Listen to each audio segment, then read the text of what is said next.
Hello everyone, कैसे हैं आप सब। एग्ज़ाम ट्रिक्स में आपका स्वागत है। मेरा नाम महेश सोनी है। मैं आपको करवा रहा हूँ यूपीएससी का सी सेट पेपर, सीएसई का पेपर जो होता है C SAT, civil service aptitude test. आज मैं 2022 का पेपर करवाने वाला हूँ सेट ए, ठीक है। उसके पहले मैं आपको 2023 2024 का सी सेट का पेपर करवा चुका हूँ। सेपरेट प्लेलिस्ट बनी है, आप उसको जाके देखो, विजिट करो, समझो। एक तरीके से सिस्टमेटिक वे में करवाया हूँ। मैं एक पेपर को 4 लेक्चर में करवाया हूँ, 1 2 3 4। 4 लेक्चर में इसलिए करवाया हूँ बिकॉज मैं यहाँ पर आपको बेसिक चीज़ें, साथ में जितनी संभव चीज़ें हो सकी हैं उन क्वेश्चन के पीछे, बिकॉज मेरा मानना है कि सी सेट में भी पेपर आपको कैसा आता है, थीम बेस्ड क्वेश्चन आते हैं। Theme based question, for example अगर आप रिमाइंडर करोगे तो रिमाइंडर में 1 क्वेश्चन, 2 क्वेश्चन, 3 क्वेश्चन तक आते हैं एक पेपर में। कई बार 2 क्वेश्चन आ जाते हैं, कई बार 3 क्वेश्चन। आपका कैलेंडर का क्वेश्चन आता है, नंबर से क्वेश्चन, बहुत जगह से क्वेश्चन आते हैं भाई। आपका क्यूब से क्वेश्चन आता है, तो आते ही हैं। इसलिए मैं एक चीज़ के पीछे ज़्यादा टाइम दिया हूँ, आपको समझाने की बेसिक चीज़ें कोशिश किया हूँ, बिकॉज वो चीज़ें आपको समझ में आएगी तो आप अगली बार क्वेश्चन आएगा तो आप मोस्ट प्रॉब्ली क्या आप कर पाओगे। सिर्फ मैं एक क्वेश्चन नहीं करवाता, उससे जुड़ी हुई चीज़ें जो भी रहती है तो मैं उनको समझाता हूँ, बिकॉज आपको सिर्फ वो क्वेश्चन नहीं करना, बिकॉज वही क्वेश्चन हर बार रिपीट नहीं होगा।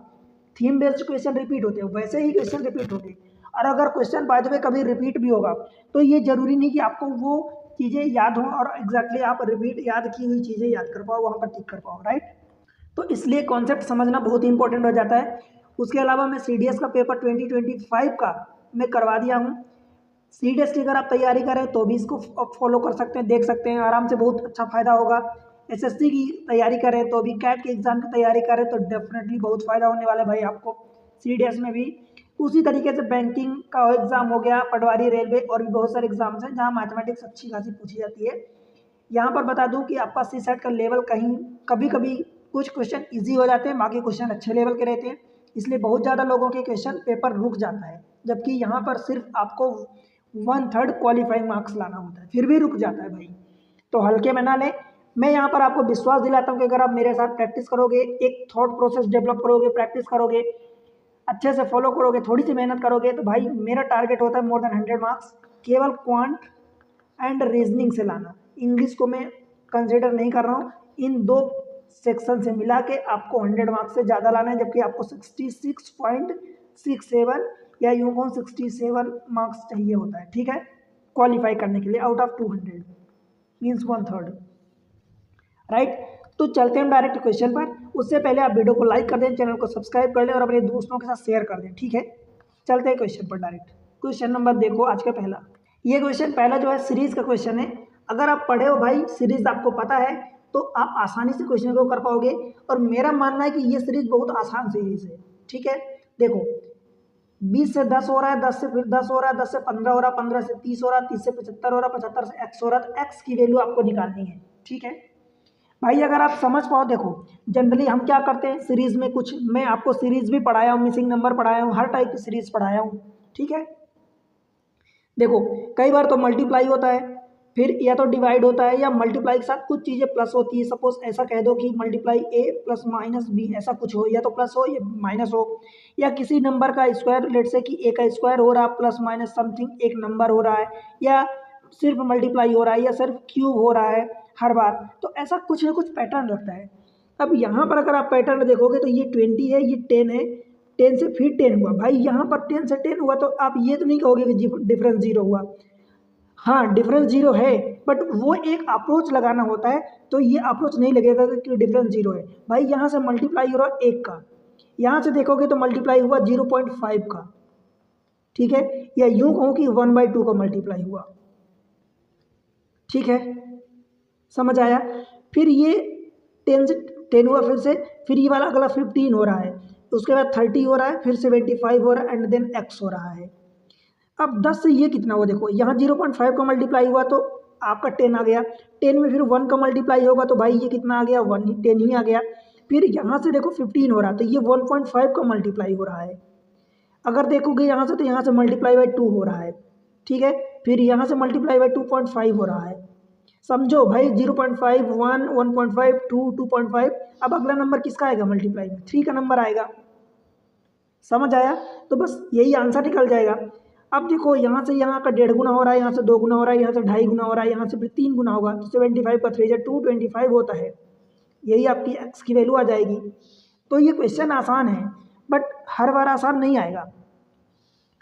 बस आसान कब लगेगा? अगर आपको अप्रोच पकड़ में आ रहा है, आप अप्रोच को पकड़ पा रहे हो, जो पैटर्न जो प्रोसेस लग रही है उसको आप पकड़ पा रहे हो जल्दी से, तो वो डेफिनेटली आपके लिए आसानी हो जाएगा। और नहीं पकड़ पा रहे हो तो भाई वही क्वेश्चन आपके लिए डिफिकल्ट हो जाता है।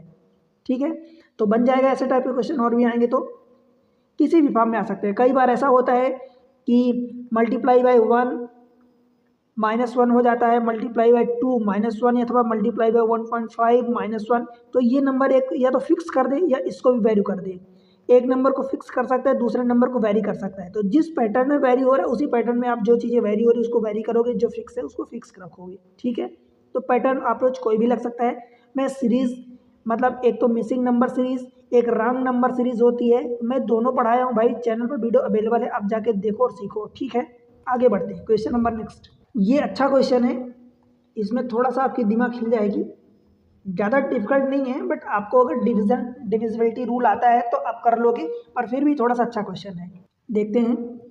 An identity card has a number ABCDEFG। कितने नंबर हो गए? 7 डिजिट हो गई, 7 नंबर हो गए, 7 लेटर हैं। तो not necessarily in that order, मतलब जरूरी नहीं कि इसी ऑर्डर में हो। Where each letter represent distinct digit 1 2 4 5 6 नहीं है, देखो 3 नहीं है, 6 नहीं है, 7 8 9 ओनली। 7 डिजिट है, 1 2 3 4 5 6 7। 7 यहाँ पर लेटर है, 7 डिजिट है। जरूरी नहीं है कि ये इसी फॉर्म में लिखे हों ABCDEFGH। ठीक है भाई, आगे पढ़ते हैं। The number is divisible by 9। अब ये जो भी नंबर लिखा है ये डिविजिबल बाय 9। आगे पढ़ते हैं। After deleting the first digit from the right the resulting number is divisible by 6। मतलब जैसे कि मान लो आप ये 7 डिजिट का नंबर लिखते हो तो ये नंबर डिविजिबल 9 है, राइट। और अगर आप एक डिजिट लास्ट का डिलीट कर देते हो, मतलब राइट साइड से, after deleting the first digit from the right the resultant number divisible by 6। ठीक है भाई। After deleting the 2 digit from the right the original number the resulting number is divisible by 5। समझ आया भाई? After deleting the 3 digit from the right of the original number the resulting number is divisible by 5, right. After deleting the 4 digit from the right of the original number the resulting number is divisible by 3. After deleting the 5 digit from the right of the original number the resulting number is divisible by 2. ठीक है। which of the following is a possible value for the sum of the middle 3 digit of the number।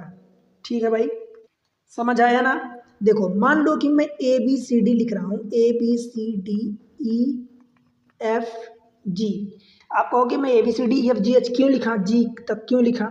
भाई मुझे इनकी value से कोई मतलब नहीं है, यहाँ पर तो जो नंबर दिया है। अब मुझे ये बताओ, सबसे पहले तो ये 7 लेटर दिए हैं, ठीक है। यहाँ पर देखोगे तो ये भी 7 दिए हैं, इन सबको जोड़ोगे तो क्या होगा? 9 8 7, एक कम एक ज़्यादा तो 8 3 24 में इन तीनों को जोड़ डायरेक्ट 8 3 24 कर दिया। कैसे भाई? ये 8 से एक ज़्यादा है और ये 8 से एक कम है, जो इसका एक ज़्यादा है तो इधर ला दोगे तो तीनों का एवरेज 8 3 24। ठीक है, टोटल सम 24 5 29 31 और 36, तो टोटल कितना हो गया? 36। इन सातों का सम 36 हो गया। ठीक है, अब 36 हो गया। यहाँ से बोला the number is divisible by 9, मतलब ये टोटल नंबर डिविजिबल बाय 9। भाई 9 की डिविजिबिलिटी की कंडीशन क्या होती है? 3 की डिविजिबिलिटी की कंडीशन, 3 के जो भी पावर होती है उनकी डिविजिबिलिटी की कंडीशन ये होती है। जैसे 9 की डिविजिबिलिटी की कंडीशन अगर हमसे पूछा है तो मतलब पूरा नंबर का सम ऑफ द डिजिट अगर डिविजिबल है 9 से तो पूरा नंबर 9 से डिविजिबल होगा, अदरवाइज नहीं होगा। समझ आया क्या? अगर पूरा सम ऑफ द जितना भी नंबर में डिजिट लिखी है सब का सम अगर 9 से डिविजिबल है तो 9 से डिविजिबल होगा, अदरवाइज नहीं होगा। तो ये 36 टोटल का सम 36 आया, ये 36 9 से डिविजिबल है, मीन्स पूरा नंबर 9 से डिविजिबल है। ठीक है, देखो मैं 7 डिजिट का नंबर लिख रहा हूँ, 1 2 3 4 5 6 7। ठीक है भाई, अपने से बोला कि 7 डिजिट जो है 36 से डिविजिबल है। इसका मतलब क्या हुआ कि अगर मैं देखूं 1 से लेकर 36 में तो 9 दूनी 18 9 त्रिक 27 और 9 चौक 36। इसका मतलब यहाँ यूनिट पर या तो 8 होना चाहिए, ये 7 होना चाहिए, 36 होना मतलब 6 होना चाहिए। ठीक है भाई, मतलब कुल मिला के अब अभी इस बात से मतलब नहीं निकला, सम ऑफ द डिजिट ये तो कुछ भी आप रखोगे तो होगा, बिकॉज रिपीटेशन तो अलाउ नहीं है। उसके बाद अगर हम देखते हैं तो after deleting the first digit from the right of the resulting number it is divisible by 6। अगर इस वाले डिजिट को आप हटा देते हो, इस वाले डिजिट को, तो ये नंबर 6 से डिविजिबल होगा, मतलब यहाँ तक नंबर इस वाले तक डिविजिबल होगा 6 तक। इसका मतलब भाई क्या हुआ, देखो 6 से डिविजिबल का होने का मतलब 6 से का मतलब डिविजिबल होने का मतलब 2 से भी कटे और 3 से भी कटे। 2 से कटने का मतलब भाई ये हुआ कि ये नंबर इवन होना चाहिए, ये नंबर इवन होना चाहिए, मतलब ये डिजिट इवन होना चाहिए। बताओ भाई इतनी बात समझ आई क्या। और 3 से 6 से का मतलब 2 और 3 दोनों से डिविजिबल होना चाहिए, तो 2 से डिविजिबल होने का मतलब ये नंबर इवन होना चाहिए, और 3 से डिविजिबल होने का मतलब ये हुआ कि भाई यहाँ तक सम ऑफ द डिजिट जो है वो 3 का मल्टीपल होना चाहिए। समझ आया। अब मुझे बताओ, देखो ध्यान से सुनना, ये पूरा नंबर 36 से 9 से डिविजिबल था। अब इतना नंबर जब पहली डिजिट को हटा देते हो, इसको हटाते हो, तो ये पूरा नंबर 3 का मल्टीपल होना चाहिए। अगर आप देखते हो तो यहाँ पर डिजिट कौन कौन सी दी हैं भाई, देखो 1 2 4 5 7 8 9। आप सोच के बताओ कि यहाँ इतने में से इन सबका सम कितना आया था, 36। 36 में से अगर मान लो कि किसी भी नंबर, अगर आप 3 को हटाओगे तो 33 होगा, तो 33 कटेगा।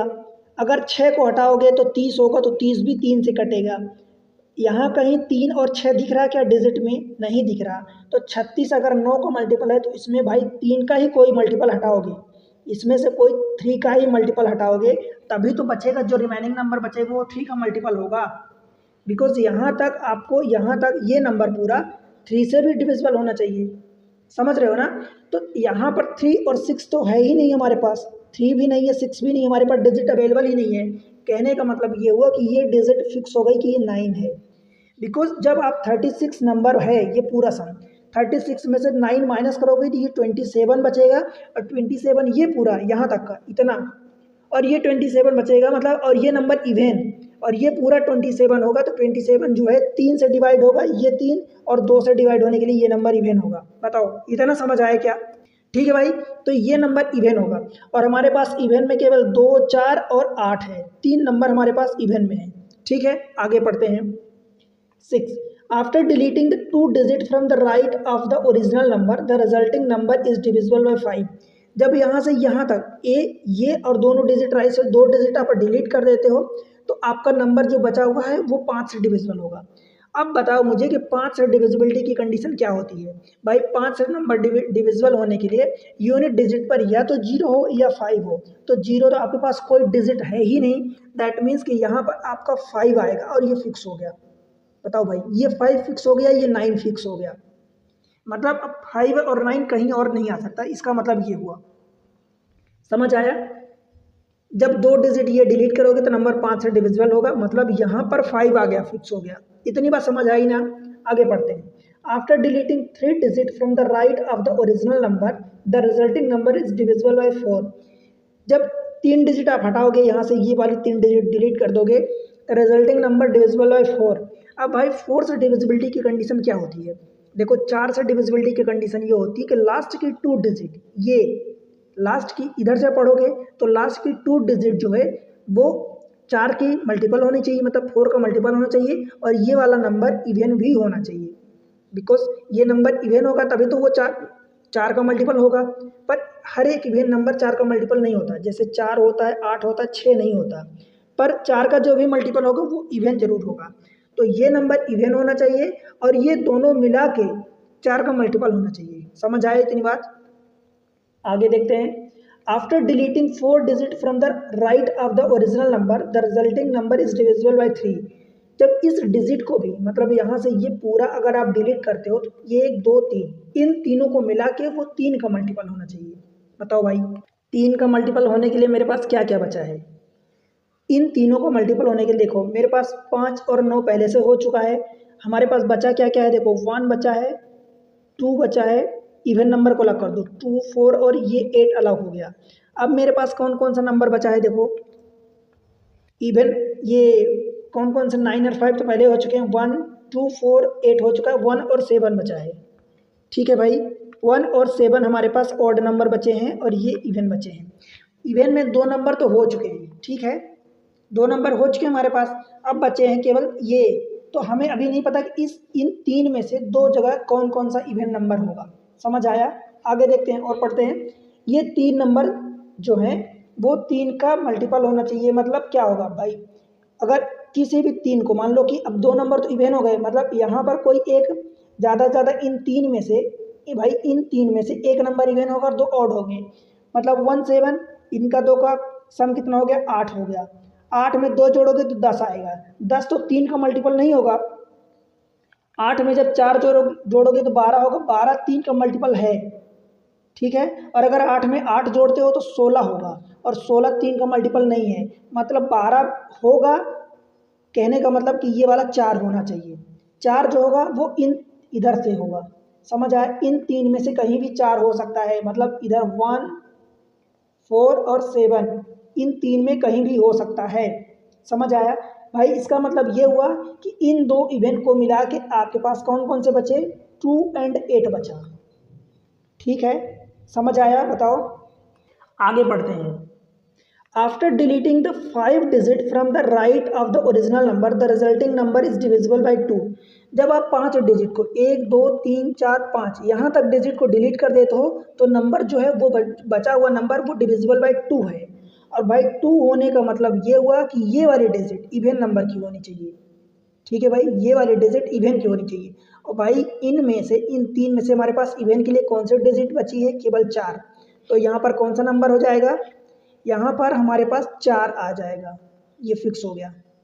समझ आया? मतलब 1 7 यहाँ हो सकता है अथवा 7 1 इधर हो सकता है। 1 7 1 7 कुछ भी हो सकता है कहीं भी। ठीक है, इतनी बात बताओ, आपको समझ आई क्या? क्वेश्चन थोड़ा सा समझने लायक है, इसलिए मैं थोड़ा सा टाइम ले रहा हूँ, आप बिल्कुल परेशान ना होना। Which are the following is a possible value for the sum of the middle 3 term. अब देखो समझ लेते हैं इसमें क्या बचा क्या है। भाई ये 9 हो गया, ये 8 हो, ये 5 हो गया। यहाँ पर अगर मान लो ये 2 नंबर अगर डिविजिबल बाय 2 है, ठीक है, चलो देखते हैं। अगर यहाँ इवन नंबर है, मान लो यहाँ पर इवन नंबर को मैं क्या रख दूँ भाई, देखो चेक करते हैं। अब एक हिंट ये बची कि ये वाला इवन नंबर था, यहाँ तक डिलीट करने के बाद ये वाला नंबर 4 का डिविजिबल था, 4 से डिविजिबल था। ठीक है, अगर मान लो मैं यहाँ या तो ज़्यादा से ज़्यादा यहाँ अब कौन सा बचा मेरे पास, या तो 2 रखूँगा या 8 रखूँगा। अगर यहाँ 2 रखूँगा तो यहाँ 8 रखूँगा, यहाँ 8 रखूँगा तो यहाँ 2 रखूँगा। तो यहाँ पर अगर मान लो कि मैं 1 लेता हूँ भाई, तो 1 लूँगा और ये 2 लूँगा, तो ये 4 का डिविजिबल है। ठीक है, और अगर मान लो कि मैं 1 के साथ 8 लेता हूँ, 1 इधर ले लेता हूँ और इधर 8 ले लेता हूँ, तो 18 नहीं होगा, तो मतलब 1 8 नहीं होगा। और क्या क्या बन सकता है, अगर मान लो मैं 7 लेता हूँ तो 7 के साथ 2 लूँगा या 7 के साथ 8 लूँगा, तो 78 4 का डिविजिबल नहीं है, तो ये भी नहीं होगा। मतलब यहाँ पर 8 नहीं होगा। देखो 8 यहाँ पर नहीं हुआ, तो कहने का मतलब 8 यहाँ नहीं हुआ तो 8 यहाँ हो जाएगा। ठीक है, और जब ये 8 यहाँ हो गया तो यहाँ क्या हो जाएगा, 2 हो जाएगा। ठीक है भाई, समझ आया? और यहाँ पर क्या हो सकता है, 7 1 हो सकता है, कुछ भी। अब हमारे पास इतनी कंडीशन आ गई। क्या पूछा, which of the following is a possible value for the sum of the middle 3 term. भाई एक देखो, 1 2 3 इधर से, 1 2 3 इधर से, हमारे पास एक तो ये है, तो ये वाला टर्म देखो यहाँ पर मैं लिख रहा हूँ, यहाँ पर मिडिल टर्म 2 है, फिर इधर 5 है तो 2 + 5 हो गया, और इधर क्या है, या तो 1 होगा या 7 होगा। जब 5 2 7 के साथ 1 जोड़ता हूँ तो 5 2 7 1 8 आ जाएगा, और अगर 5 2 7 के साथ 7 जोड़ता हूँ तो ये 14 आ जाएगा। देखो हमारे पास कौन सा ऑप्शन है, 14 तो है ही नहीं कहीं, 8 है। दैट मीन्स कि यही हमारा आंसर होगा। बताओ भाई, समझ आए? एकदम मैं आपको सारी बेसिक चीज़ें बताया हूँ जो कि आपको समझ में आनी चाहिए। अगले क्वेश्चन पर चलते हैं। देखो, 2 friends X and Y start running and they run together for a 50 meter in the same direction and reach a point। ठीक है, किसी पॉइंट पर पहुंचते हैं, हमें नहीं पता भाई, मैं यहाँ से मान लेता हूँ चलो कि यहाँ से वो किसी एक डायरेक्शन में start running and they run together for a 50 meter in the same direction and reach a point। यहाँ से मैं मान लेता हूँ कि चलो ये 50 मीटर उन दोनों ने रन किया। ठीक है भाई, यहाँ पर पहुँच गए, ये स्टार्टिंग पॉइंट है, राइट। एक्स एंड वाई यहाँ तक दोनों रन किए। X turn right and run 60 metre. भाई एक्स राइट मतलब इधर आएगा और 60 मीटर चलता है, तो ये 60 मीटर चला, एक्स इस दिशा में चल रहा है, ठीक है। And run 60 metre while Y turn left and run 40 metre. तो बाई यहाँ से लेफ्ट का मतलब क्या हुआ कि उधर जाएगा, तो लेफ्ट में ऊपर की ओर जाएगा और 40 मीटर रन करता है। इधर बाई गया और इधर एक्स गया, 40 metre. Then turn X left and run 50 metre. यहाँ से एक्स जो है लेफ्ट में टर्न करेगा, लेफ्ट इसका इधर होगा हमारी राइट साइड में, तो इसका लेफ्ट इधर होगा और कहाँ कितना रन करता है 50 मीटर, तो ये वाली डिस्टेंस भी 50 मीटर हो गई। एंड स्टॉप, तो यहाँ पर ये स्टॉप हो जाता है X. While Y turn right and run 50 metre and then stop. Y यहाँ से राइट लेगा, तो भाई राइट इधर जाएगा ना, तो राइट 50 मीटर जाएगा तो यहाँ पहुँचेगा, 50 मीटर चलता है एंड स्टॉप हो जाता है यहाँ पर। How far are the two friends from each other. एक फ्रेंड यहाँ पर है और एक फ्रेंड यहाँ पर, भाई ये डिस्टेंस कितनी होगी, तो ये वाली 40 है और ये वाली 60 ही है, तो बताओ ये टोटल कितनी हो जाएगी, 40 + 60 बराबर 100 मीटर। ठीक है भाई, बन जाएगा, समझ में आया क्या। तो आपका ये 100 मीटर ऑप्शन ए हो जाएगा। देखो जिस क्वेश्चन में टाइम नहीं लगता मैं वहाँ टाइम नहीं लेता, पर जहाँ समझाना है तो ये नहीं कि आप एक क्वेश्चन के पीछे ये देखो कि इसमें ज़्यादा टाइम लग गया। भाई टाइम लग रहा है, पर उस क्वेश्चन पर बेस्ड कितनी सारी चीज़ें आपने सीखी, कितने सारे डिविजिबिलिटी कंडीशन सीखी, उनको अप्लाई करने का तरीका सीखा। अब वो चीज़ें कई बार अप्लाई हो सकती हैं, कहीं भी पूछा जा सकता है, right. Question number 7, which date of the June 2099 among the following is Sunday. हमसे ये क्वेश्चन कैलेंडर का पूछा है, अच्छा क्वेश्चन है भाई। देखो आज की डेट, आज मैं जब वीडियो रिकॉर्ड कर रहा हूँ, आज है 6 मई 2025, ठीक है। हो सकता है कि आपको वीडियो कुछ दिन बाद मिले। 6 मई को मैं वीडियो रिकॉर्ड कर रहा हूँ, तो आज की मैं डेट मान लेता हूँ। अब जिस दिन पेपर देने जाओगे आपको उस दिन का पता रहेगा, जनरली पेपर संडे को होता है, तो आपको उस दिन का पता रहेगा। मुझे कब निकालना है, जून का निकालना है, तो जून में 4 तारीख होगा, 5 तारीख होगा, 6 होगा, 7 होगा, मुझे नहीं पता। तो मैं एक काम करता हूँ 31 मई तक निकाल लेता हूँ, उसके बाद जो भी होगा आगे काउंट कर लेंगे। समझ आया। देखो आज कौन सा दिन है, आज ट्यूसडे है, 6 मई को आज ट्यूसडे है 2025 को। अब देखो मैं काम करता हूँ, पहले तो पूरी 31 मई तक मैं काउंट कर लेता हूँ, फिर मई से फिर डायरेक्ट ईयर काउंट करेंगे, तो 31 2099 तक ईयर काउंट कर लेंगे, राइट। फिर जो भी आगे बचेगा वो काउंट कर लेंगे। आज का तारीख मैं नहीं काउंट कर रहा हूँ, देखो 6 नहीं काउंट कर रहा हूँ। हमें पता है कि मई वाला महीना जो होता है 31 को होता है, 31 में 6 को नहीं काउंट कर रहा हूँ, तो 6 माइनस कर दूंगा जब, तो कितना बचेगा भाई, 25 बचेगा। 25 ये हो गया। अब 25 को मैं कहूँ तो 7 से डायरेक्ट डिवाइड भी कर सकता हूँ। देखो 25 मई, अब हमारा 2025, देखो लीप ईयर जो होता है, तो लीप ईयर क्या, 2025 जो 4 से डिविजिबल होता है, तो लीप ईयर में फरवरी से फर्क पड़ता है ना, बाकी महीनों से तो नहीं। अगर मान लो 2025 की जगह ये 2024 दिया होता और फरवरी तो इसके पहले ही बीत गई, तो हमारा 2024 भी लीप ईयर नहीं होता, बिकॉज लीप ईयर हमारा 2024 जो फरवरी से होता है वो तो पहले निकल गया ना, तो अब बाकी चीज़ से तो फर्क ही नहीं पड़ेगा। और बाय द वे इस केस में 2025 दिया है। अब हम काउंट करेंगे, देखो 2026 से, तो 2000 हमें 26 से कहाँ जाना है, 2099 तक। कितने साल हुए, माइनस करो इसको, 2025 से आप काउंट कर रहे हो ना, तो 2025 से, तो 2025 से 2099, मतलब इसमें क्या करोगे, 2025 माइनस कर दोगे सीधा सीधा, तो ये कितना हो गया, 4 हो जाएगा, और 9 में से 2 गई 7, 74 ईयर। तो अब हम क्या करते हैं, year plus number of non leap year, तो ईयर कितने, देखो 74। मैं आपको कॉन्सेप्ट बताया हूँ, कैलेंडर को बहुत अच्छे से सिखाया हूँ। चाहे आप ऐसा निकाल लो कि जो non leap year plus leap year वाले में, बिकॉज लीप ईयर वाले में क्या होता है, 2 ओड डेज होता है, और नॉन लीप ईयर में जो होता है 1 ओड डेज होता है। चाहे इस तरीके से आप काउंट करो, या फिर नंबर ऑफ ईयर अलग निकाल लो, प्लस जितने लीप ईयर हो रहे हैं उनको एक एक बार करके और जोड़ दो, ठीक है। तो देखो 74 ईयर हुए, तो मैं 74 जोड़ दिया, प्लस अब इस बीच में देख लेते हैं कि लीप ईयर कितने हैं। अगर आप देखोगे काउंट करोगे तो भाई 25 तो नहीं होगा, 28 होगा, 28 के बाद 32 होगा, 32 के बाद ऐसे देखोगे तो कहाँ होगा, ये 96 होगा, 99 भी नहीं होगा, ठीक है। अब 28 में जब इसको जोड़ोगे तो भाई 4 × 7 आएगा, 4 इंटू 8 आएगा, ये 4 इंटू कितना होगा, 4 दूनी 8, 4 चौक 16, 24, मतलब 7 से लेके कहाँ से जा रहा है 24 तक, तो 6 माइनस कर दो, 24 में से पहले के 6 माइनस कर दो तो 18 हो जाएगा। तो ये मैं 18 यहाँ जोड़ रहा हूँ। समझ आया भाई मैं कैसे लिखा हूँ?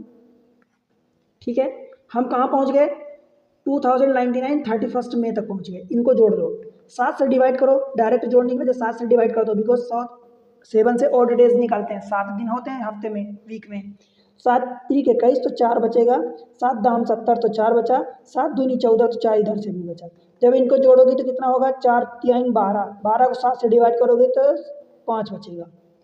अब 5 और डेज बचा, इसका मतलब ये हुआ कि हम मंगलवार से 5 दिन आगे निकल जाएं। तो मंगलवार से 5 दिन आगे चले जाओ, या इसको आप -2 भी कह सकते हो। तो 2 दिन या तो पीछे चले जाओ या 5 दिन आगे चले जाओ, इसका ये मतलब हुआ। तो भाई 5 दिन आगे जाओगे तो संडे पड़ गया। संडे कौन सी तारीख को पड़ रहा है, 31 मई 2099। ठीक है भाई, हमें जून में निकालना है कि कौन से जून को। अगर 31 मई को संडे पड़ रहा है तो अब अगला संडे 7 दिन बाद पड़ेगा। ठीक है, तो एक यहाँ से 7 दिन बाद 7 तारीख पड़ेगी ना, तो यही 7 तारीख आपका हो जाएगा संडे फिर से। ठीक है, अगर यहाँ मान लो कुछ ऐसा तारीख पड़ता, मान लो सपोज यहाँ पर बुधवार पड़ता, वेडनेसडे, थर्सडे कुछ पड़ता, तो फिर आप गिनते कि कितने दिन बाद संडे पड़ेगा, तो इधर कहीं आता 3 4 5 ऐसा जो भी आता इधर से। पर अगर 31 पड़ रहा है तो भाई संडे ही पड़ रहा है, तो 7 दिन बाद फिर जोड़ दो ना, तो 7 तारीख को ही संडे पड़ेगा, तो ये संडे होगा। बताओ समझ आया क्या? आगे बढ़ते हैं अगले क्वेश्चन पर। क्वेश्चन नंबर नेक्स्ट, अच्छा क्वेश्चन है, देखो 1840 अ bill for 1840 1840 is paid in the denomination of 50 20 and 10 notes. केवल उनके पास 50 की नोट, 20 की नोट, 10 की नोट है। ये 50 notes in all are used, 50 note है टोटल सभी, मतलब तीनों को मिला के जितने भी नोट हैं, 50 की नोट है, 20 की नोट है और 10 की नोट है, इन तीनों को मिला के 50 नोट है। ठीक है, और टोटल बिल कितना देना है, 1840 रुपये का। समझ आया? Which are the following, consider the following. पहला, 25 notes of 50 are used and remaining are the denomination of the 20 and 10। भाई चेक कर लेते हैं, टोटल 50 नोट है। ठीक है, 50 में से बोल रहा है कि 25 नोट 50 की यूज़ होती है। क्या मतलब हुआ, अगर 50 की नोट 25 यूज़ हो रही है तो भाई इसकी टोटल वैल्यू कितनी हो गई, 25 पंचे 125, मतलब 1250 रुपये तो यहाँ से यूज़ हो गए। अब हमारे पास जब 25 ये यूज़ हो गई, टोटल 50 है तो 25 नोट और बची। अभी हमारे पास कितना पेमेंट करना है, 1840 में से 1250 तो हमने पेमेंट कर दिया, मतलब 590 रुपये अभी हमें और पेमेंट करना है। ठीक है भाई, समझ में आ रहा है ना? 1840 हमें टोटल पेमेंट करना था, 50 की नोट हमने 25 दे दी तो 1250 ही हो गया। 1840 में से 1250 हमने माइनस किया तो भाई 590 रुपये अभी और देना है। अब हमारे पास 25 नोट और बची है। ठीक है, और वो नोट कौन कौन सी होगी, या तो 20 की होगी या 10 की होगी। ठीक है, अब मान लो मेरे पास 25 नोट है, मान लो मैं 20 की सारी नोट यूज़ करता हूँ, तो हम अधिकतम कितना दे सकते हैं, 25 इंटू 20, तो भाई 25 इंटू 20 ये तो 500 रुपये ही हो रहे हैं ना। मतलब मैंने बड़ी बड़ी नोट इन दोनों पास, जो मेरे पास 2 अवेलेबल थी उनमें से मैं बड़ी नोट अगर यूज़ कर रहा हूँ 20 की, तब भी तो मेरे पास पूरी की पूरी बड़ी नोट यूज़ कर रहा हूँ, तब भी तो मैं 500 ही दे पा रहा हूँ, मैं बाकी 90 रुपये कहाँ से दूंगा। मतलब ये स्टेटमेंट गलत है। ठीक है, अगर मैं कहोगे कि 10 की यूज़ करूँगा तो 25 दाम 250 ही होंगे, फिर तो और पैसा देना बच जाएगा।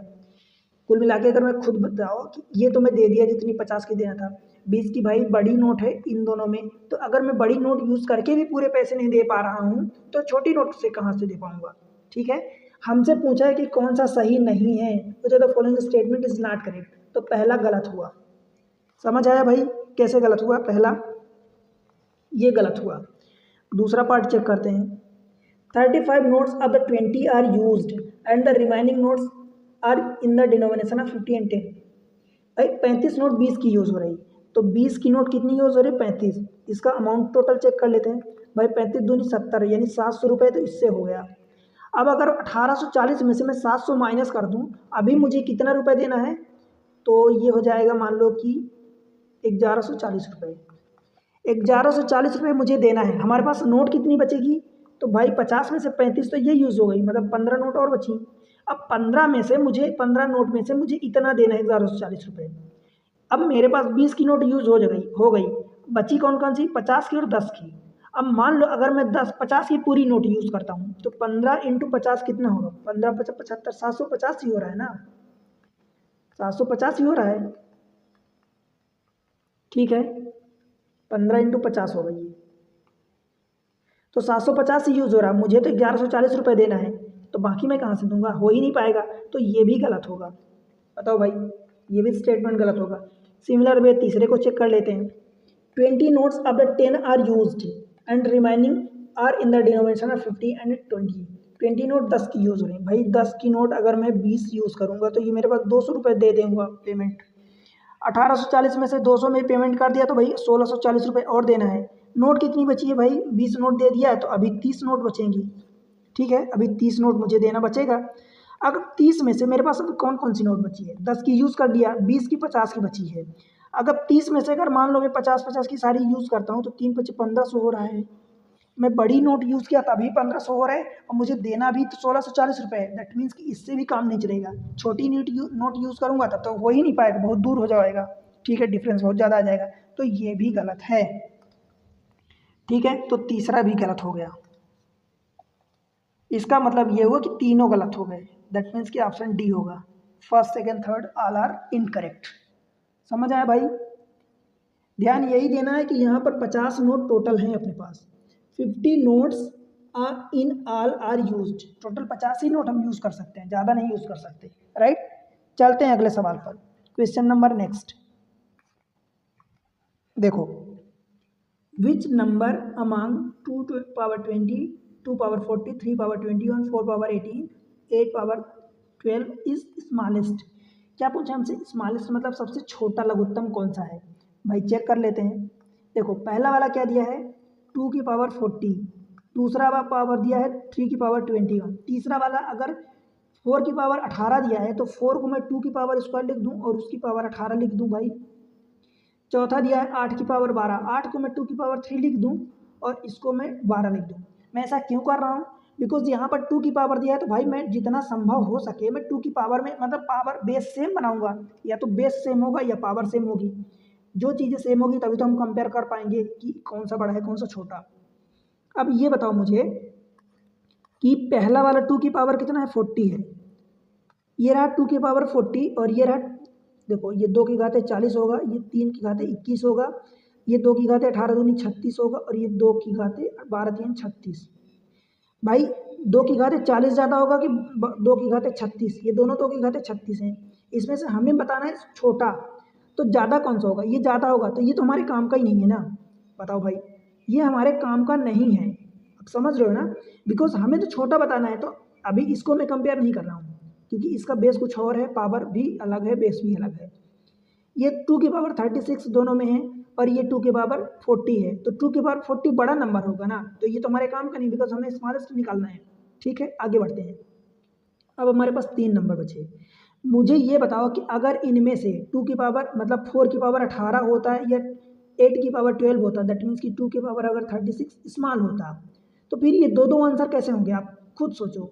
ये तो सेम है ना, मतलब ये दोनों सेम है और दो आंसर आपके पास तो हो नहीं सकते, दो ऑप्शन तो आप टिक नहीं कर सकते कि ऐसा दो ऑप्शन टिक करोगे और बोलोगे कि सही है तो कुछ सही भी नहीं होगा, तब भी आपको गलत, आपको सही नहीं मिलेगा, नंबर नहीं मिलेगा, माइनस में काट लेंगे। तो दो आंसर ये और ये तो नहीं हो सकता। दैट मीन्स फिर इसको भी आप अगर यहाँ से अगर आप कुछ भी नहीं करते, सिर्फ तुक्के मारना चाहते हो, तो दो आंसर तो नहीं टिक करोगे, बिकॉज दोनों सेम है और सेम दो आंसर तो नहीं हो सकते, तो फिर आप ये आंसर टिक करके आओगे 3 की power 21 is the smallest number. समझ आया, 3 की पावर 21 ये स्मॉलेस्ट होगा। अब देखो अगर मान लो आपको चेक ही करना कि भाई नहीं, आप चेक ही करना चाहते हो कि नहीं मुझे आप इससे संतुष्ट नहीं हो, तो देखो चेक करते हैं। 3 की पावर 21 ये ले लिया और 2 की पावर 36 ले लिया, ये दोनों सेम है तो मैं एक ही को ले लूँ, एक ही बात है, कोई सा भी ले लूँ बराबर है। ठीक, देखो भाई अब हम डायरेक्ट तो चेक नहीं कर पाएंगे, हमें कुछ ना कुछ बराबर बनाना पड़ेगा ना।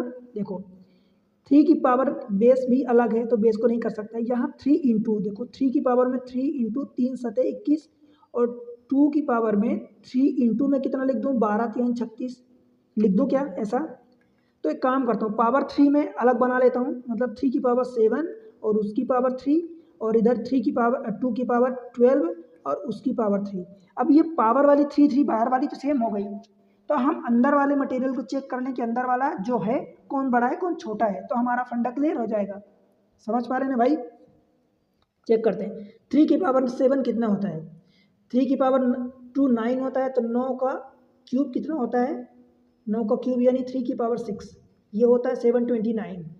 इसमें जब एक और 3 का मल्टीप्लाई करोगे तो 3 9 27 कैरी 2, 3 दूनी 6 2 8 और 3 7 21, मतलब 2187, ठीक है, की पावर 3। बताओ भाई समझ आया क्या इतनी बात? 2 की पावर 12 कितना होता है भाई, 2 की घात 10 जो होता है वो 1024 होता है, जब इसमें 4 का मल्टीप्लाई करोगे तो 4096 हो जाएगा, तो ये हो जाएगा 4096 और उसकी पावर 3। बताओ ये 2187 है और ये 4096 है, पावर दोनों में सेम है। अब मुझे आप ये बता दो कि इन दोनों में जब पावर सेम है तो 2187 बड़ा होगा कि 4096 बड़ा होगा? छोटा कौन सा होगा, हमें छोटा निकालना है, कौन सा छोटा होगा? 2187 छोटा होगा ना भाई 4096 से। अब इनकी पावर XYZ 3 5 कुछ भी लगा दो, तो जो छोटा वो छोटा ही रहेगा, बड़ा है बड़ा ही रहेगा, तो 2187 ये छोटा रहेगा, हमसे छोटा ही पूछा है। ये आया कहाँ से? 3 की पावर 21 से। ठीक है भाई, तो आपका आंसर इस तरीके से यही आ जाएगा, 3 की पावर 21, ऑप्शन बी बॉम्बे। ठीक है, समझ आया? अगले क्वेश्चन पर चलते हैं, क्वेश्चन नंबर नेक्स्ट। देखो अच्छे क्वेश्चन करवा रहा हूँ आपको, इसको देखते हैं। Digit 1 to 9 are arrange in 3 row in such a way that each row contain 3 digit, मतलब 9 डिजिट 1 से लेकर 9 तक के 9 डिजिट नंबर होंगे जिनको 3 रो में अरेंज करना है, 1 2 3 रो में अरेंज करना है। That each row contain 3 digit, मतलब 3 डिजिट इसमें भी हैं, 3 डिजिट इसमें भी हैं और 3 डिजिट इसमें भी हैं। ठीक है, and the number form in the second row is twice the number form in the first row, मतलब इसमें जो भी नंबर बनेगा पहले में मान लो कि XYZ है, तो इसमें 2 इंटू XYZ बनेगा। ठीक है, and the number form in the third row is thrice the number form in the first row, मतलब इसमें 3 इंटू XYZ बनेगा। बताओ भाई, ठीक है। Repetition of the digit is not allowed, मतलब डिजिट 1 से 9 तक है तो कोई भी डिजिट रिपीट नहीं होनी चाहिए, मतलब इनमें कहीं भी रिपीटेशन नहीं होना चाहिए। समझ में आया? If only 3 of the 4 digit 2 3 7 9 are allowed to use in the first row, मतलब देखो यहाँ पर 3 ही डिजिट है, तो 3 डिजिट आप कौन सा ले सकते हो, वो हिंट दिया है आपको कि आपको 2 3 7 9 इनमें से कोई 3 डिजिट आप इसमें से लोगे। ठीक है, how many such possible combination are possible to be arranged in the 3 row? बताओ, क्वेश्चन अच्छा है भाई, देखते हैं क्या क्या हो सकता है। अब देखो कुछ चीज़ें हमें पता होनी चाहिए, बिकॉज यहाँ पर भी 3 डिजिट का नंबर है, यहाँ पर भी 3 डिजिट का नंबर है, यहाँ पर भी 3 डिजिट का नंबर है। ठीक है भाई, अगर आप सोचो कि मान लो अगर यूनिट डिजिट पर आप 2 रखते हो और यहाँ कुछ भी रखते हो, ठीक है, तो उसको जब यहाँ पर 2 से मल्टीप्लाई करोगे तो यहाँ 2 गुना सेकेंड में आएगा और 3 गुना थर्ड में आएगा, तो 2 इसमें कुछ भी रखोगे तो 200 प्लस आएगा, उसमें 3 का मल्टीप्लाई करोगे तो मान लो 600 700 के आसपास आएगा। ठीक है, तो वो 3 डिजिट में ही रहेगा। अगर यहाँ 3 रखते हो और यहाँ मान लो समथिंग, मान लो कुछ ऐसा होता है कि सपोज 33 तक है, तो हालांकि 33 कोई डिजिट रिपीट नहीं हो रही, पर समझाने के लिए मैं बता रहा हूँ कि अगर 333 तक है उसका 3 गुना भी करोगे तो आपको 999 मिल जाएगा, जो 3 डिजिट का होगा। बट अगर इससे नंबर ज़्यादा हुआ तो फिर आपको 4 डिजिट का नंबर मिल जाएगा, जो कि थर्ड रो में नहीं चलेगा। समझ पा रहे हैं आप? तो बस यही करना है कि मतलब यूनिट डिजिट पर ज़्यादा से ज़्यादा 2 रख सकते हो, 3 रख सकते हो। 7 और 9 ये जो 2 और डिजिट दिया है 7 एंड 9, यूनिट डिजिट पर आप जैसे ही रखोगे तो भाई उनका डबल करोगे तो इधर भी 3 डिजिट से नंबर 4 डिजिट में पहुंच जाएगा और तीसरी रो में भी 4 डिजिट का नंबर पहुंच जाएगा। समझ पा रहे हैं? तो मतलब ये हुआ कि यूनिट डिजिट पर हमारा कौन कौन सा नंबर होना चाहिए, या तो 2 होगा या 3 होगा। चेक कर लेते हैं इसको कैसे। भाई यूनिट डिजिट पर अगर मैं 2 रख रहा हूँ, यूनिट डिजिट पर अगर मैं 3 रख रहा हूँ, तो बाकी 2 जगह कौन कौन से, ये एक ही, ये सेकंड रो नहीं है। मैं ये केस ले रहा हूँ कि पहला केस ये हो सकता है कि यूनिट डिजिट पर अगर आप 2 रखो और यूनिट डिजिट पर अगर आप 3 रखो, अगर मैं यूनिट डिजिट पर 2 रखता हूँ तो मेरे पास अभी कितने केस हैं भाई, 1 2 3, 3 डिजिट बची है, तो मैं सेकेंड डिजिट पर 3 कोई भी रख सकता हूँ।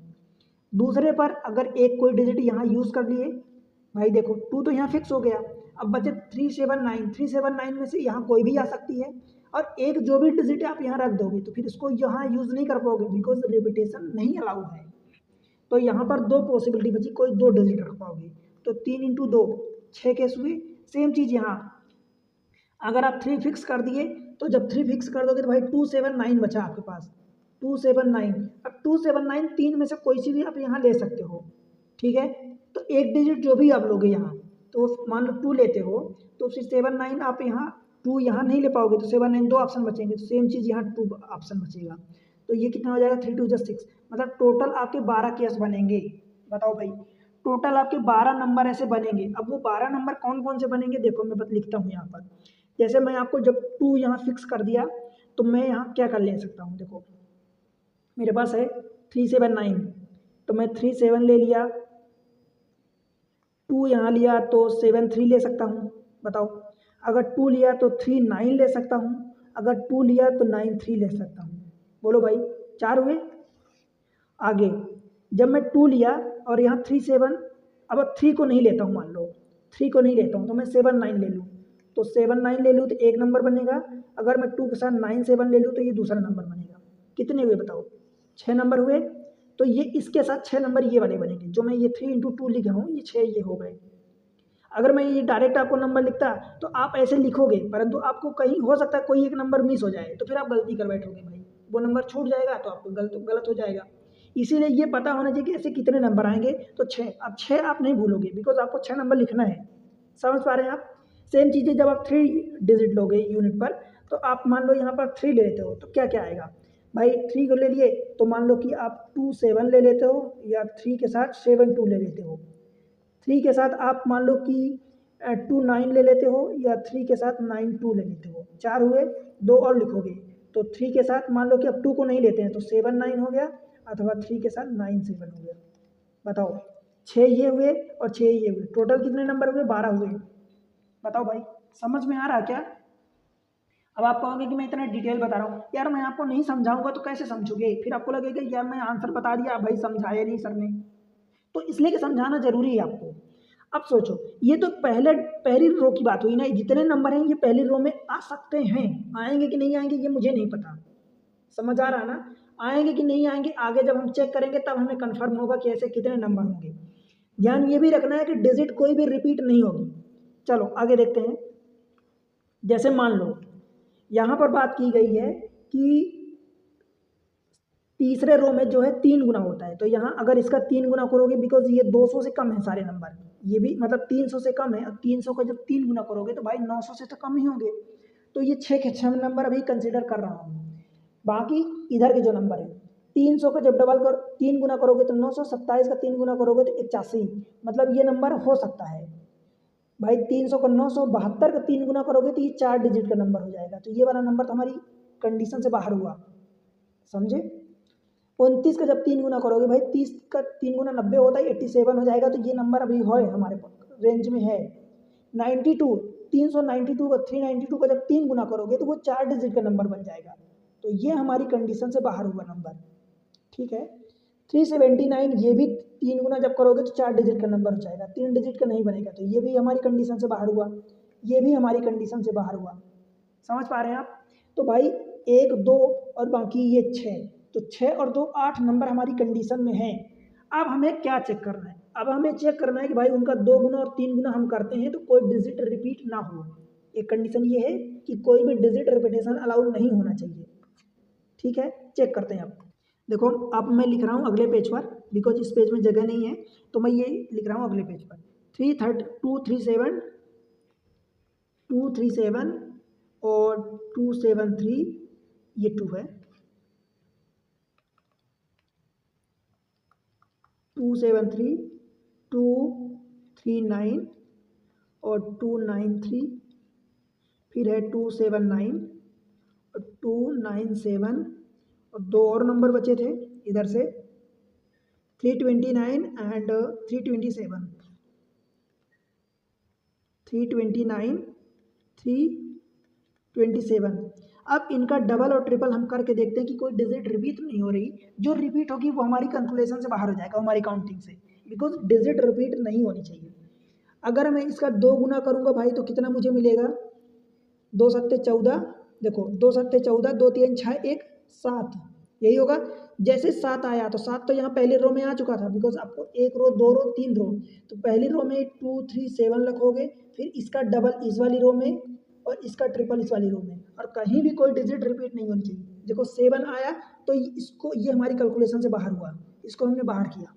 ठीक भाई, अब पूरा आप कैलकुलेट करके चेक करोगे उतना टाइम वेस्ट करोगे, जहाँ से आपका काम हो रहा है वहीं से उसको छोड़ो।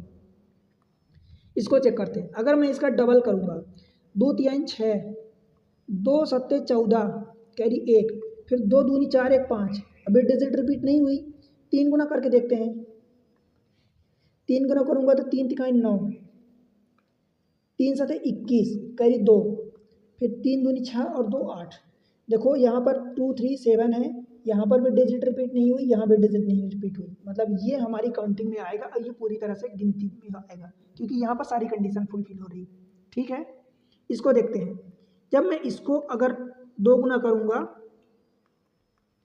तो क्या होगा, 2 9 18, कैरी 1, 2 3 6 1 7 और 2 दूनी 4।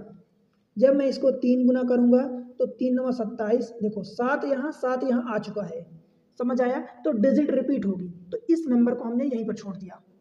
ठीक है भाई, इसको देखो, जब 2 गुना आप करते हो तो 2 3 6, 6 कहीं नहीं आया है, 2 9 18, कैरी 1 और 2 दूनी 4 और 1 5, अभी डिजिट रिपीट नहीं हुई। आगे 3 गुना चेक करते हैं, 3 तिकाई 9, तो जैसे 9 यहाँ आया भाई, 9 यहाँ आ चुका है, तो हमने इसको छोड़ दिया। ठीक, इसको देखते हैं, मल्टीप्लाई में 2 गुना करते हैं, 2 9 18, कैरी 1, 2 7 14 1 15, कैरी 1 और 2 दूनी 4 1 5। भाई ये 2 5 आ गया तो इसको भी छोड़ो, डिजिट रिपीट नहीं होना चाहिए।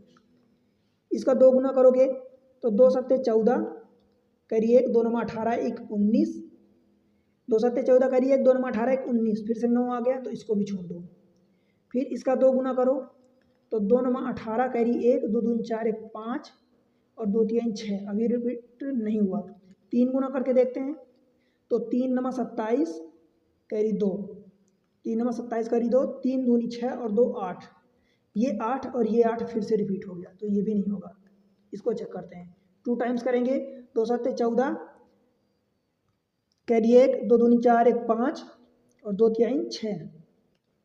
जब 3 गुना करेंगे तो 3 सत्ते 21, कैरी 2, 3 दूनी 6 2 8, कैरी 0 और 3 तिकाई 9। देखो 3 2 7, यहाँ भी सब अलग, यहाँ भी सब अलग, मतलब ये भी हमारी काउंटिंग में गिना जाएगा। ऐसे 2 नंबर हमारे पास फाइनली मिले, 327 एंड 273। ठीक है भाई, तो आपसे यही पूछा है कि ऐसे कितने नंबर होंगे, बताओ ऐसे कितने नंबर होंगे, आपसे यही पूछा है क्वेश्चन में। देखो, how many such combination are possible to be arrange in the 3 row. तो ऐसे 2 नंबर होंगे जो आप 3 रो में अरेंज कर सकते हो, बिकॉज पहला नंबर अगर रखोगे तो क्या होगा 273, फिर इसका डबल करोगे तो देखो क्या आया था 546, और ट्रिपल किए तो 819 आया, 819।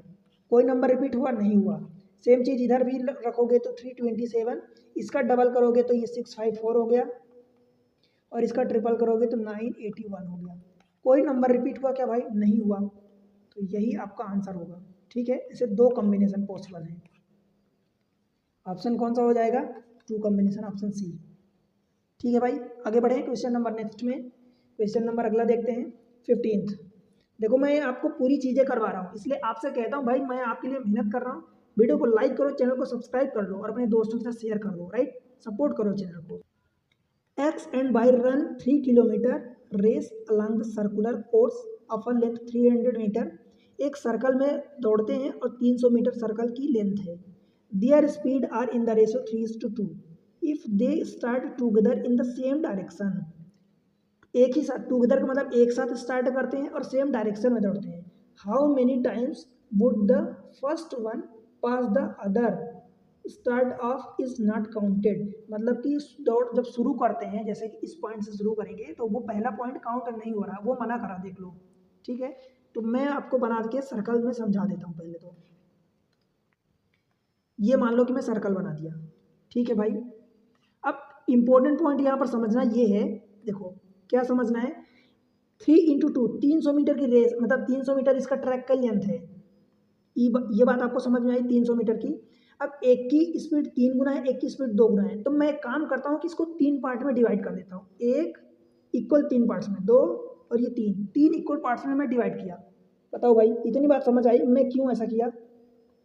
मैं ऐसा क्यों किया? बिकॉज एक की स्पीड 3 है, तो एक जब 1 2 3 पार्ट दौड़ेगा तो दूसरा 1 और 2 पार्ट दौड़ेगा, इसलिए मैं ऐसा किया।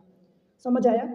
अब देखो यहाँ से एक्स एंड वाई दोनों स्टार्ट कर रहे हैं, तो पहले वाले को उसने मना किया है कि वो काउंट नहीं होगा। मैं लिख देता हूँ यहाँ पर 1 2 3। देखो 3 किलोमीटर की लेंथ टोटल दौड़ेंगे, एक बार की लेंथ कितनी है? 300 मीटर। इसका मतलब उन्हें 10 राउंड लगाना पड़ेगा। तो मैं 10 यहाँ पर 1 से लेकर 10 तक लिख रहा हूँ। जो जो जहाँ जहाँ पर उनकी मीटिंग होगी या एक दूसरे को क्रॉस करेगा उस पर मैं टिक मारता जाऊँगा। ठीक है, ये 5 6 7 8 9 10। आपके मन में ये सवाल तो नहीं कि भाई मैं ये नंबर 10 क्यों लिखा? बिकॉज 300 मीटर लेंथ है, 3 किलोमीटर दौड़ना है, मतलब उनको 10 राउंड लगाने पड़ेंगे। ठीक है, इसलिए मैं 10 नंबर लिखा हूँ। देखो पहली बार जब एक्स वाई दोनों यहाँ से स्टार्ट किए तो वो वाला काउंट नहीं होगा, तो मैं उसको काउंट नहीं कर रहा हूँ। तो जब एक्स घूम के 1 2 3 पार्ट चलेगा, एक्स वापस यहाँ आ जाएगा, तो वाई कहाँ पर पहुँचेगा? वाई यहाँ पर पहुँचेगा, बिकॉज 1 और 2 ही पार्ट चलेगा। ठीक है भाई, इतनी बात समझ आई क्या?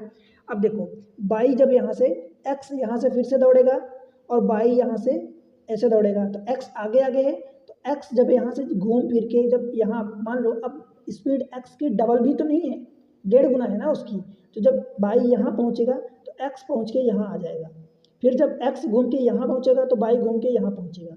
मतलब अभी उनकी मुलाकात नहीं हुई तो वाई दोबारा यहाँ पहुँचा, मतलब पहले राउंड में उनकी मुलाकात नहीं हुई, दूसरे राउंड में उनकी मुलाकात नहीं हुई।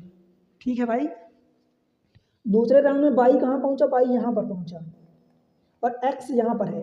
अब सोचो तीसरे राउंड में क्या होगा कि वाई यहाँ से घूमेगा और यहाँ से, और एक्स भी यहाँ से घूम के, जिस टाइम पर वाई यहाँ पहुँचेगा उसी टाइम पर एक्स घूम के यहाँ पहुँचेगा। कैसे? 1 और 2 पार्ट वाई कवर करेगा और 1 2 3 पार्ट एक्स कवर करेगा, बिकॉज उसकी 3 स्पीड है जिसकी 2 है। तो एक्स वाई दोनों यहाँ पर पहुँच गए। तो अब इस बार 3 राउंड में एक बार मिल गए। ठीक है, अब दोनों फिर से यहीं आ गए, तो जो स्टार्ट में आप उन्होंने चालू किया था फिर से उसी कंडीशन पर आ गए दोनों यहीं से।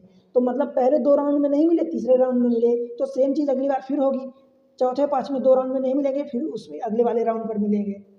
ठीक है, फिर इस राउंड में अगले फिर नहीं मिलेंगे, फिर तीसरे राउंड में मिलेंगे, तो यहाँ भी नहीं मिलेंगे, यहाँ भी नहीं मिलेंगे, 11वें पर, और फिर 12वें राउंड में मिलेंगे। तो ये तो हमारी काउंटिंग में नहीं है, बिकॉज हमें 3 ही किलोमीटर की रेस दौड़वानी है इनको।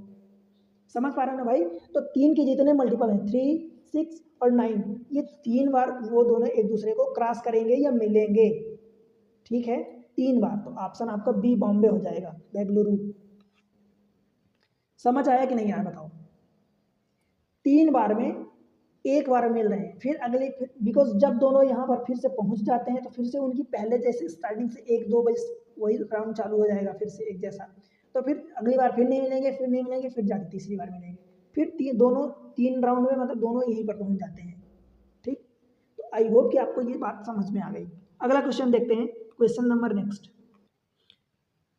इन order of the letter in the English alphabet is reversed and each letter represent the letter whose position is occupied।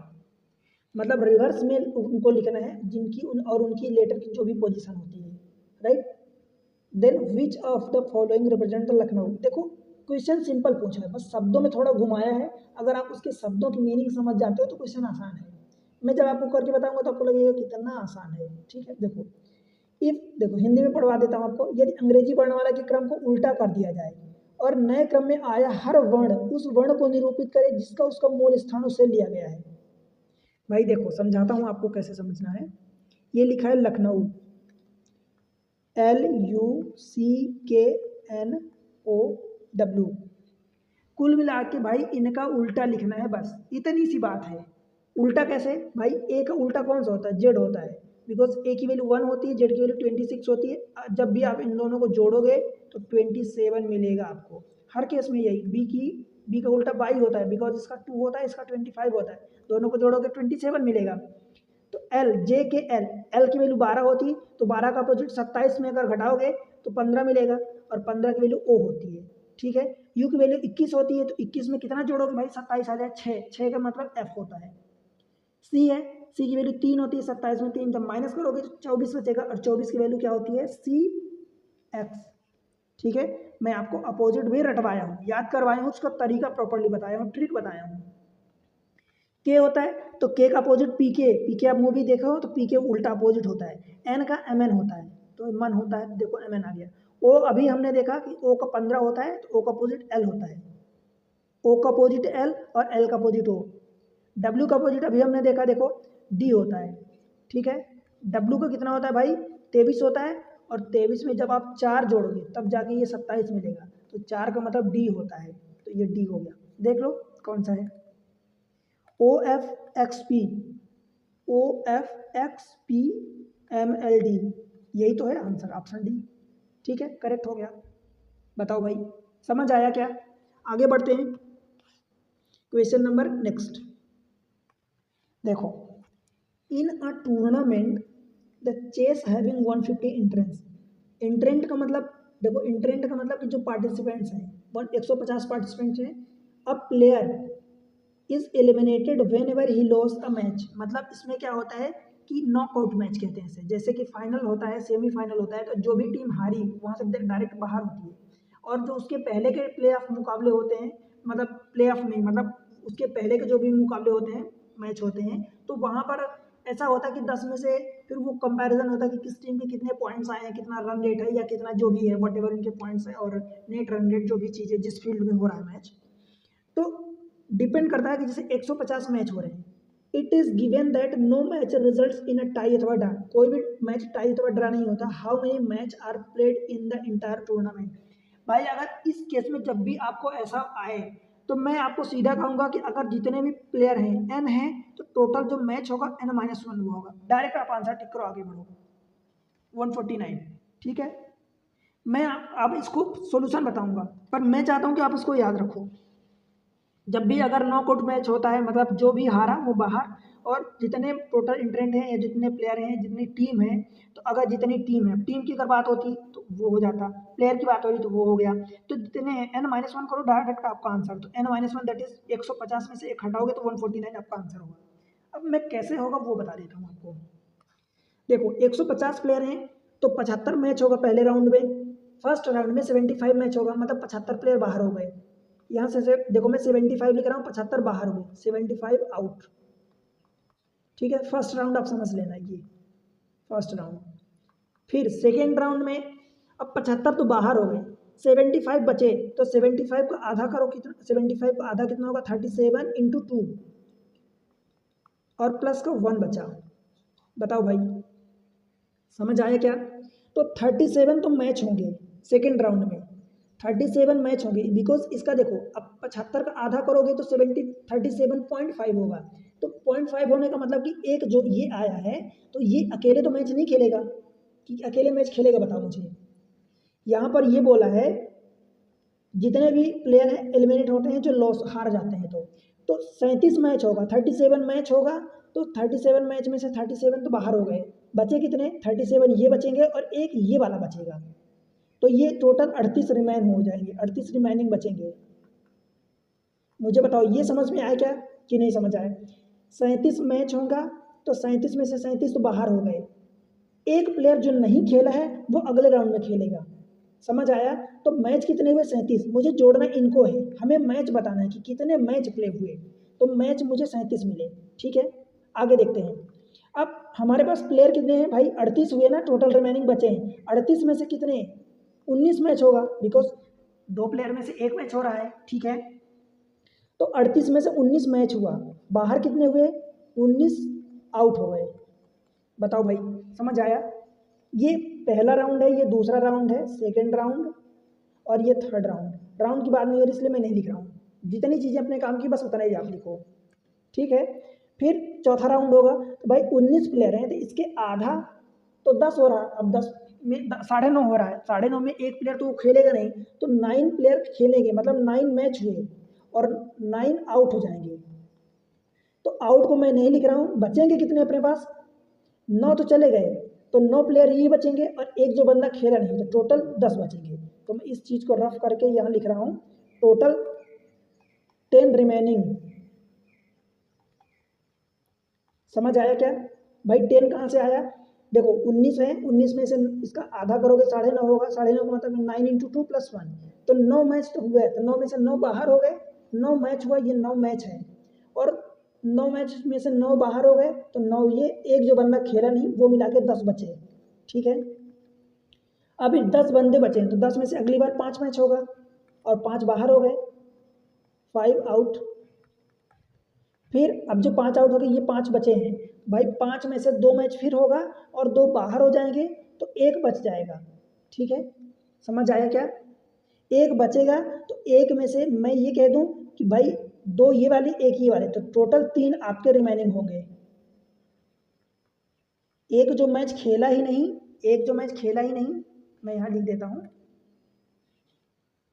एक जो मैच खेला ही नहीं, कहाँ गया, एक मैच खेला ही नहीं और 2 खेल के बाहर हो गए। समझ आया? प्लस अब ये 3 थे, 3 में से भाई 2 ही मैच खेलेंगे, तो 1 मैच हुआ 2 के बीच, 1 बाहर हो गया और 1 जो मैच नहीं खेला, तो कुल मिला के 2 रिमेनिंग बच जाएंगे आगे के लिए। समझ आया? अब ये 2 रिमेनिंग बच गए, तो अगली बार ये कितना खेल लेंगे भाई, 1 मैच ये भी खेल लेंगे, बस काम खत्म, ये 0 फिर रिमेनिंग हो जाएगा। अब इनको जोड़ लो, 75, 37, 19, 9, 5, 2, 1 और 1। ठीक है, इनको जोड़ लो, यहाँ लिख देता हूँ 75 प्लस 37 प्लस 19 प्लस 9, 5, 2, 1, 1। देखो 1, 1, 2, 2, 4 और 5, 9, दूनी 18, 9 त्रिक 27, 27 ये हो गया, 27 और 7 34 और 5 39, तो ये मैं 39 का 9 लिख दिया, कैरी 3, 3 में से 1 जोड़ के 4, 3 7 और 7 दूनी 14, देखो 149। अब ये टोटल आपको इधर इतनी मारा मारी दुनियादारी करने की जरूरत नहीं है, डायरेक्ट आप याद रखो कि जितने प्लेयर हैं, जितनी टीम है, n-1 करो, उतने टूर्नामेंट में पूरे मैच होते हैं। समझ आया? तो भाई ये आपका आंसर आ जाएगा। ठीक है, आगे बढ़ते हैं, क्वेश्चन नंबर नेक्स्ट। क्या बोला है? How many 3 digit natural number without repetition of the digit are there such that each digit is odd and number is divisible by 5। भाई हमें जो कंडीशन दिया उतनी आप कर दो बस।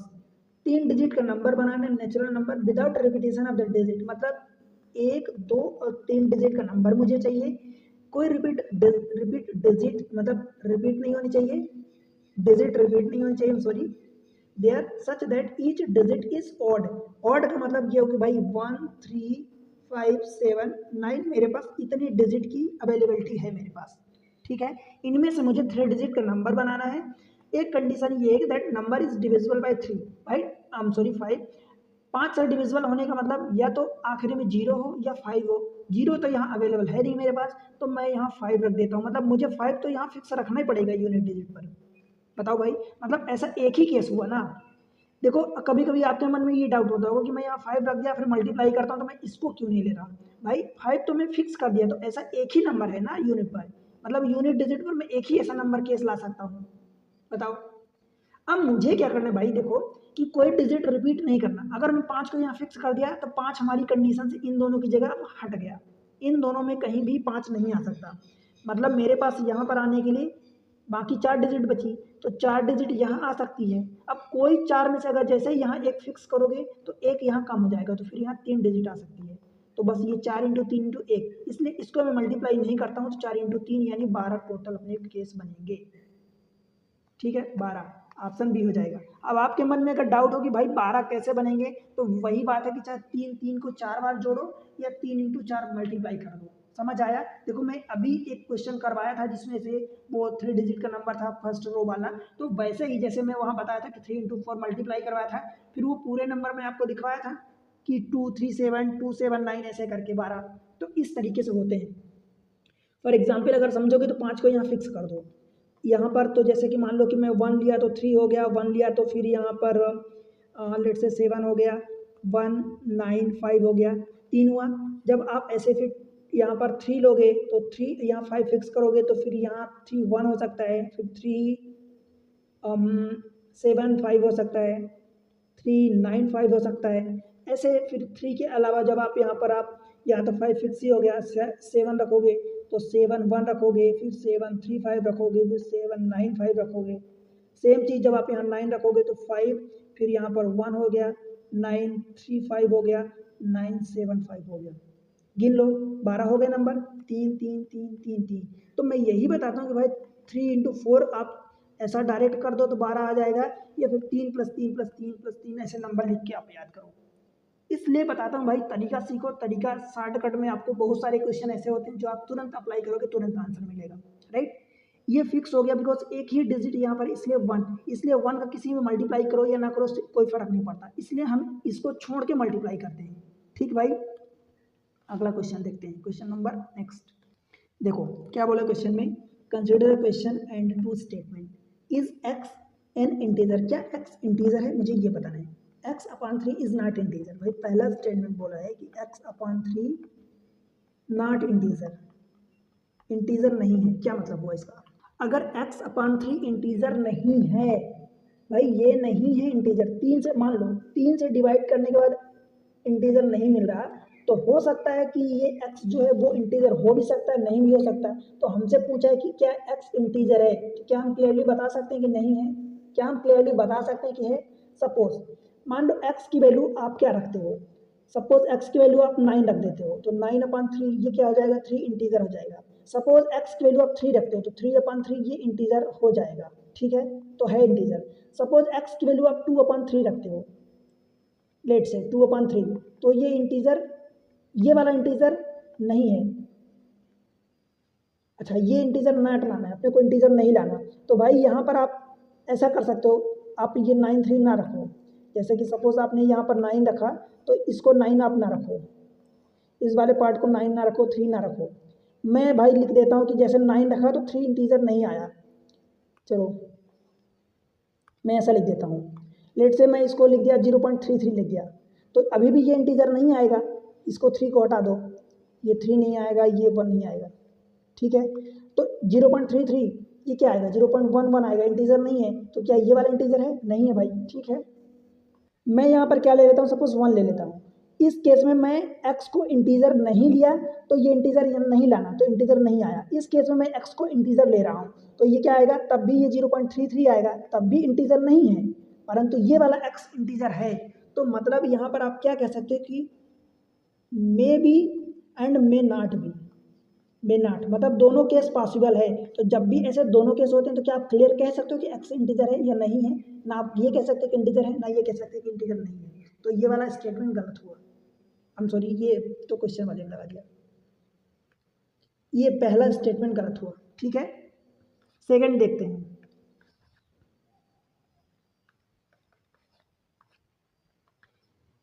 Three x is integer. भाई 3x को हमें इंटीजर बोला है, बताओ। तो इससे हमें चेक करना है कि क्या x इंटीजर है। भाई देखो आप x की वैल्यू क्या ले लोगे? 3 × 1, तो ये कितना आ जाएगा? 3 इंटीजर है, ये कंडीशन सेटिस्फाई हो रही है। मैं x की वैल्यू 3 × x की वैल्यू मान लो मैं 0.33 ले लेता हूँ, तब ये कितना आ जाएगा भाई? 1 आ जाएगा। 1 इंटीजर है जो बोला है, यस है, परंतु ये x यहाँ पर x इंटीजर है, यहाँ पर x इंटीजर नहीं है 0.33। तो इसमें भी क्या हो जाएगा? मे एंड मे नॉट, मतलब हो भी सकता है, नहीं भी हो सकता है। तो भाई जब दोनों कंडीशन है तो हम ना क्लियरली ये कह पाएंगे कि हो रहा है, ना क्लियरली ये कह पाएंगे कि नहीं हो रहा। तो ये भी स्टेटमेंट गलत हो गया, समझ आया?